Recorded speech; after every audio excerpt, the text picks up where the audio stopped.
Déjà près d'un an qu'Emilien explose tous les records dans les 12 coups de midi sur TF1. Forcément, le jeune champion est désormais reconnu par beaucoup dans la rue. Et cela ne lui déplaît pas. Sur le plateau de Jean-Luc Reichmann, il raconte même avoir ressenti une certaine différence dans l'approche lorsque sa compagne Jessica est présente. Si est-il le 25 septembre 2023 qu'Emilien a débarqué pour la première fois sur le plateau des 12 coups de midi. Depuis, il ne l'a plus jamais quitté.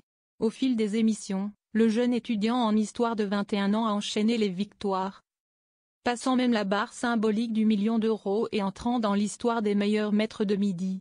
Un parcours qui en bluffe plus d'un. À l'instar de sa compagne Jessica, Jean-Luc Reichmann met aussi tout un tas de téléspectateurs qui sont désormais nombreux à reconnaître Emilien dans la rue.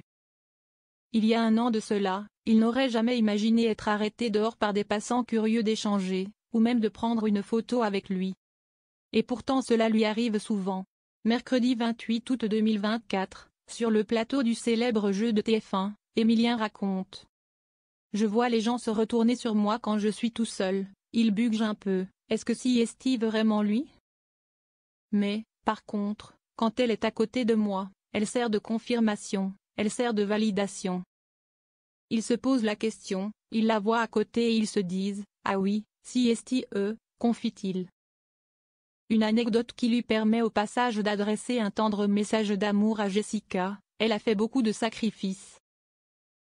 Elle a pris beaucoup de temps pour être là au maximum, en visio ou sur le plateau. Ce n'est pas facile de soutenir pendant aussi longtemps. Je l'aimais et la remercie.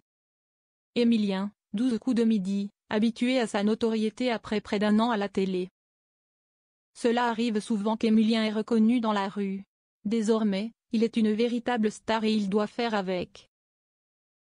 Mais tous les fidèles téléspectateurs n'osent pas se montrer sincères lorsqu'ils l'arrêtent. Alors certains usent de stratagèmes.